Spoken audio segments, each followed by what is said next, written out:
तो पवित्र की जाएगी ना, है?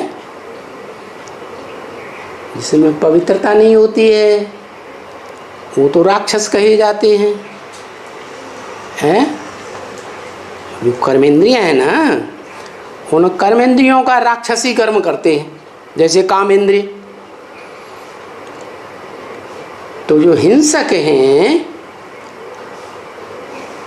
उनको बताया कि सारी सृष्टि हिंसक बनाई दी। तो बच्चों को बताया कि तुम्हें आज की दुनिया के जो गद्दी नशीन हैं, चाहे समाज में, चाहे धर्म क्षेत्र में, चाहे राज्य क्षेत्र में, गद्दियों पर बैठे हुए हैं। वो तुम्हारे पास हमारे अहंकार के नहीं आ रहे, दे अहंकार चढ़ा हुआ है। तो पहले पहले तुम उनको ये भूल जाके बताओ, क्या? गीता खंडन की हुई है। कैसे खंडन कर दी? गीता जिसमें राजयोग का ज्ञान है, राजाई कैसे प्राप्त होती है, इस ज्ञान से वो राज भरा हुआ है। क्या राजाई? दुनिया में जो राजाइयाँ चली हैं वो राजाइयाँ तो हिंसक युद्ध करके उन्होंने राजाइयाँ प्राप्त की हैं, लेकिन भगवान इतनी ऊंची चीज हिंसा करना थोड़ा ही सिखाएगा। तो ये भूल जाकर बताओ कि भगवान ने तो जो राजयोग की बात सिखाई थी वो हिंसा की बात नहीं सिखाई है। वो तो ये बताया है गीता में, कामेश क्रोधेश रजोगुण समुद्भव। ये काम और क्रोध जो हैं ये रजोगुण से उत्पन्न होते हैं, और रजोगुण देवताओं में नहीं होता, सात्विक गुण प्रधान होता है उनमें। तो ये जो कृष्ण का नाम डाल दिया है वो तो बच्चा है, भले 16 कला संपूर्ण पवित्र है, हैं? तो उस पवित्र की पूजा होती है, बड़े कृष्ण की तो पूजा नहीं होती। क्यों? कहते हैं बड़ा कृष्ण था तो उसको तो 8 पट रानियाँ थी, 16,000 रानियाँ थी, ये था वो था, इतने बच्चे थे, तो पवित्र थोड़ा ही रहा। तो उस पवित्र की पूजा करते हैं, बच्चा की, वो तो ठीक है, लेकिन बच्चा राज की बातें क्या जानेगा? क्या राज? कि इंद्रियों के ऊपर जीत पाएंगे तो विश्व की बादशाही मिलेगी। इंद्रिय जीते जगत जीत। अब बच्चा इस बातों को क्या जाने कि इंद्रिय को कैसे जीतना होता है, हैं? तो ये भूल जाकर उनको बताओ कि गीता में जो कृष्ण का नाम डाल दिया है ये बड़ी भारी भूल हो गई। ये भूल करने से दुनिया के जो और धर्म के धर्म पिता हैं और उनके फॉलोअर्स हैं वो कृष्ण को भगवान मानने के लिए बिल्कुल तैयार नहीं होते। क्या? कृष्ण बच्चा जो 16 कला संपूर्ण बचपन का नाम है, बड़े होके नारायण पड़ता है नाम, हे कृष्ण नारायण वासुदेव ऐसे बोलते हैं ना, तो कृष्ण और नारायण है तो वो एक ही आत्मा। तो नारायण तो देवता है, मनुष्य गीता ज्ञान लेकर के नारायण जैसा देवता बनता है। कहते भी हैं नर अर्जुन को भगवान ने ज्ञान दिया तो नारायण बना। ये है ही ईश्वरीय ज्ञान, नर को नारायण जैसा देवता और नारी को नारायण जैसी देवी बनाने का ज्ञान है। तो कृष्ण बच्चा वो भी तो बड़ा होके नारायण बनेगा। अरे बड़ा होके नारायण बनेगा, लेकिन नारायण को जन्म दिया था या बच्चे को जन्म दिया था बाप ने? बाप ने तो बच्चे को जन्म दिया, तो जिस बच्चे को जन्म दिया और जो जन्म देने वाला बाप था वो तो बच्चे से ज़्यादा पावरफुल हुआ ना, तो उसके बारे में सब भूले हुए हैं। क्यों भूले हुए हैं? कहते भी हैं कल्प कल्प लगी प्रभु अवतारा, हर कल्प में भगवान आते हैं। क्या नरक की दुनिया को बदल करके स्वर्ग बनाने के लिए? जानते तो हैं, लेकिन ये बात भूल गए कि कब आते हैं। कहीं द्वापर में दिखाई दिया, कहीं सतयुग में दिखाई दिया, कहीं राम को त्रेता में भगवान दिखाई दिया। वास्तव में भगवान तो इस सृष्टि रूपी मकान को नया बनाने के लिए तब ही आएगा जब ये मकान एकदम जर्जरीभूत पुराना दुखदाई हो जाता है। तो कलयुग के अंत में ही आवेंगे ना। कलयुग के अंत में कल्पांत हो जाता है, चारों युगों का अंत हो जाता है। वो इतनी पुरानी बात किसी की बुद्धि में नहीं आती। इस कल्प की 84 जन्मों की बातें बुद्धि में फिर भी आती है नंबर बार। वो तो आजकल के भूत प्रेत भी पूर्व जन्म की कुछ न कुछ बातें बता देते हैं क्या,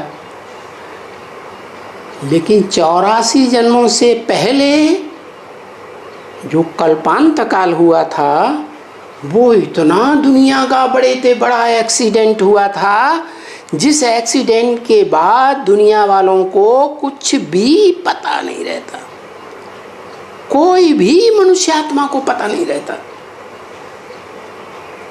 सब कुछ भूल जाते। जैसे आज की दुनिया में भी कोई बड़ा एक्सीडेंट किसी का हो जाता है ना, तो सब भूल जाते हैं ना। तो वो तो एक जन्म की बात हुई, ये तो पूरे कल्प की बात हो गई है। 84 के चक्र में आने से पहले ही इस दुनिया का जो विनाश हुआ था, इतना बड़ा एक्सीडेंट हुआ था चतुर्थ विश्व युद्ध में, जो महाभारत में दिखाते हैं कि महाभारत युद्ध के बाद यादवों के पेट में से, बुद्ध रूपी पेट में से मिसाइल्स निकले और उन मिसाइल्स से उन्होंने सारी दुनिया का ध्वंस कर दिया। और आज के वैज्ञानिक भी कहते हैं कि ऐसे ऐसे एटम बम बनाए हुए हैं पावरफुल, जो एक बम भी सारी दुनिया को भस्म कर सकता है। तो उन्होंने तो हजारों हजार वाट के बनाए हुए हैं। 1945 में द्वितीय विश्व युद्ध में 20-20 मेगावाट की बम्बियां, जैसे बच्चों का खेल होता है ऐसे तैयार किए थे, और उनसे ही जापान के 2 शहर एकदम ध्वस्त हो गए। तो अभी 20-20 मेगावाट की कहाँ बम्बियाँ और कहाँ हजारों हजार मेगावाट के एटम बम। ये तो इस पृथ्वी तो क्या, जो दूसरे ग्रह उपग्रह हैं इस सौर मंडल में घूमने वाले, वो भी प्रभावित हो जाएंगे। तो ये भूल बताओ क्या कि गीता का भगवान कृष्ण बच्चा नहीं है। उस कृष्ण बच्चा 16 कला संपूर्ण को सतयुग के आदि में जन्म देने वाला जो है वो इस सृष्टि पर सदा कायम रहता है। क्या? जिसका विनाश करने के लिए संसार में कोई योग्य नहीं है, जो गीता में भी लिखा हुआ है। तो वो कौन है?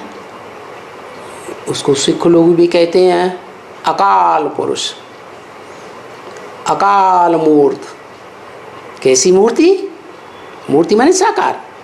ऐसी मूर्ति जिसे मूर्ति को कोई खंडन नहीं कर सकता, कोई मार नहीं सकता, क्योंकि शरीर को ही मारा जाता है, आत्मा थोड़ी मरती है।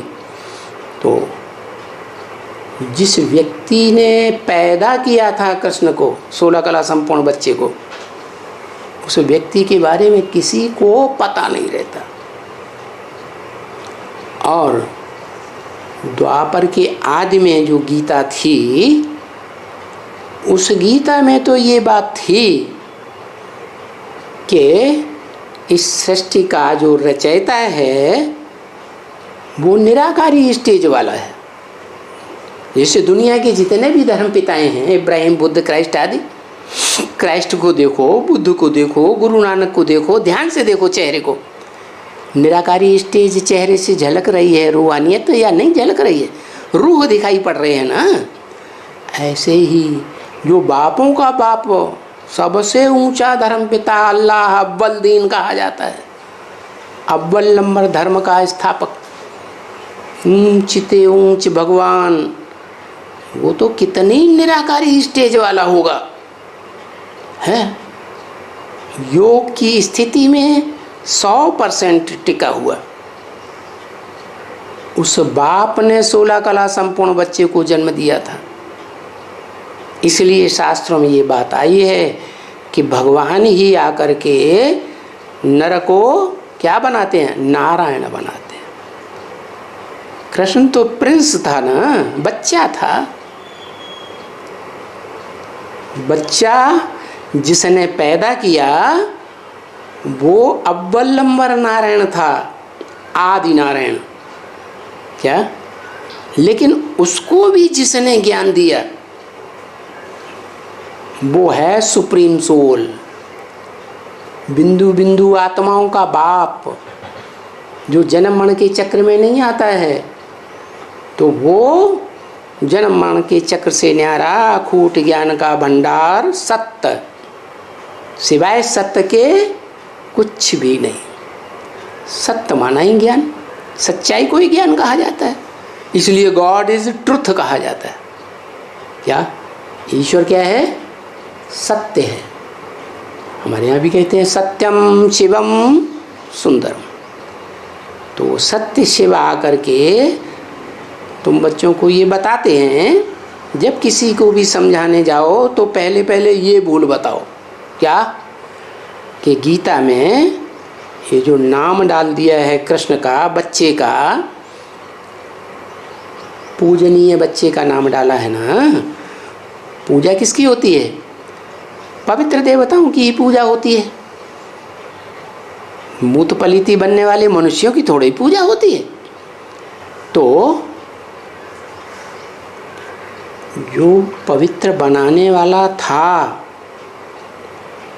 कौन? आदि नारायण, जिसने कृष्ण बच्चे को जन्म दिया, 16 कला संपूर्ण कृष्ण को, उसको भी जिसने बनाया आदि नारायण को, वो है निराकार शिव ज्योति बिंदु, बिंदु बिंदु आत्माओं का बाप, जो उस आदि नारायण के अंतिम जन्म में तमो प्रधान शरीर में प्रवेश करता है, जिसको गीता में कहा है क्षेत्र। इदं शरीरम कौन्तेय क्षेत्रम इत्यभिधीयते। हे कुंती पुत्र अर्जुन, ये जो तुम्हारा शरीर है ये क्षेत्र है, युद्ध भूमि है। क्या? कर्म भूमि है। युद्ध भूमि और कर्म भूमि का सेंट्रल प्लेस है सारी दुनिया के लिए है। उसको मुसलमान और अंग्रेज कहते हैं आदम, एडम, और हिंदुओं में उसको कहा जाता है आदिदेव, आदिनाथ, शंकर भी कहते हैं। तो उस शंकर में प्रवेश करके शिव ज्योति बिंदु सुप्रीम सोल ने वो अखूट ज्ञान का भंडार उसको दिया, और अखूट ज्ञान के भंडार के आधार पर उसने जो योग लगाना सीखा। क्या? किससे योग लगाना सीखा? उससे ऊंचा कोई होगी आत्मा ना। तो आदम से ऊंची आत्मा है जिसको कहते हैं खुदा, सुप्रीम सोल, शिव। उसकी आत्मा का ही नाम शिव है, उसे शरीर का नाम होता ही नहीं, शरीर ही नहीं है। तो वो सुप्रीम सोल शिव आदम में, अर्जुन में, उसके रथ में प्रवेश करता है। तो जिसने प्रवेश किया, किस लिए प्रवेश करता है? उसको आप समान निराकारी, निर्विकारी, निरहंकारी बनाने के लिए प्रवेश करता है। तो अर्जुन को, आदम को, मूर्तिमान शंकर को जो याद का पुरुषार्थ करता है ना, उसको आप समान बनाया। आप समान बनाया माने देह को भूलना सिखाया। क्या करो, क्या करो? अपनी आत्मा सितारे को याद करो। भ्रकुटी के मध्य में जो आत्मा बैठी हुई है, जो गीता में कहा भ्रूर मध्य प्राणमावेश सम्यक, भ्रकुटी के बीच में उस सितारे को याद करो। क्यों? नाक के ऊपर याद करें तो? गीता में ये भी तो लिखा हुआ है, नासिका के अग्रभाग पर ध्यान दो। नहीं, उसको कहते हैं उत्तमांग। जितने भी अंग हैं शरीर में, वो शरीर में जितने भी अंग हैं उनमें सबसे ऊंचा अंग उत्तमांग, उसको कहते हैं भ्रकुटी। भ्रकुटी अर्थात भरी पूरी कुटी।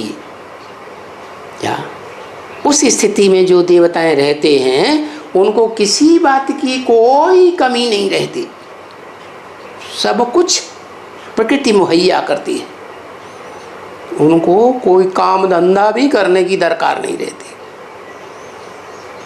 तो क्यों? क्योंकि भरी पूरी कुटी में अपने को ज्योति बिंदु आत्मा अनुभव करते हैं, आत्मा की स्थिति में रहते हैं। तो ये भूल जाके बताओ क्या कि तुमने जो कृष्ण का नाम डाल दिया है, अरे ये तो थर्ड क्लास आत्मा हो गई इस सृष्टि की। क्या? क्यों थर्ड क्लास हो गई? इसलिए थर्ड क्लास हो गई कि वो आत्मा तो इस सृष्टि रूपी रंगमंच पर ऐसी आत्मा है जो देह का सुख भोगना शुरू कर देती है। क्या? जो भी देवताएं हैं वो सब ज्ञान इंद्रियों का सुख लेने वाले हैं।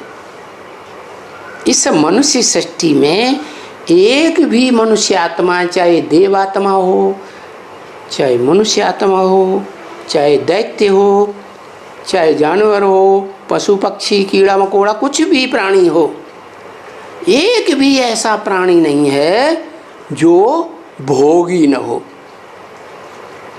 उसे सुख भोग चाहिए। तो पहला पहला भोगी कौन हुआ? वो ही पहला पत्ता जो दिखाया जाता है। जब जलमयी हुई सृष्टि में तो सागर में पीपल के पत्ते पर वो कृष्ण दिखाया, 16 कला संपूर्ण। लेकिन वो बच्चा तो बच्चा बुद्धि है, वो आत्मा समझदार आत्मा नहीं है। इसलिए उस बच्चे के बाद जितने भी बच्चे पैदा होते हैं सृष्टि रूपी रंगमंच पर, जितने भी सृष्टि रूपी वृक्ष के पत्ते 500-700 करोड़ होंगे, सब भोगी। लेकिन उस सृष्टि वृक्ष के पत्ते को जन्म देने वाला कोई बीज होगा या नहीं होगा? तो जो बीज है वही है आदम, एडम। क्या? पहला आदमी, जिसमें सुप्रीम सोल शिव प्रवेश करते हैं, खुद आते हैं, बिना बुलाए आते हैं। उनको कोई बुलाते तो हैं लेकिन बुलाने से नहीं आता। तो ये बताओ, ये भूल बताओ क्या कि गीता जो है, गीता का ज्ञान जो सर्वशास्त्र शिरोमणि कही जाती है, गीता दुनिया में जितने भी शास्त्र हैं, चाहे बाइबल हो, चाहे कुरान हो, चाहे धम्मपद हो, चाहे गुरु ग्रंथ साहब हो, कोई भी हो, सत्यार्थ प्रकाश हो, है? कोई भी ग्रंथ दुनिया का हो, सब शास्त्रों की शिरोमणि गीता है। और वो गीता स्वयं भगवान ने सुनाई है, वो ज्ञान का गीत है।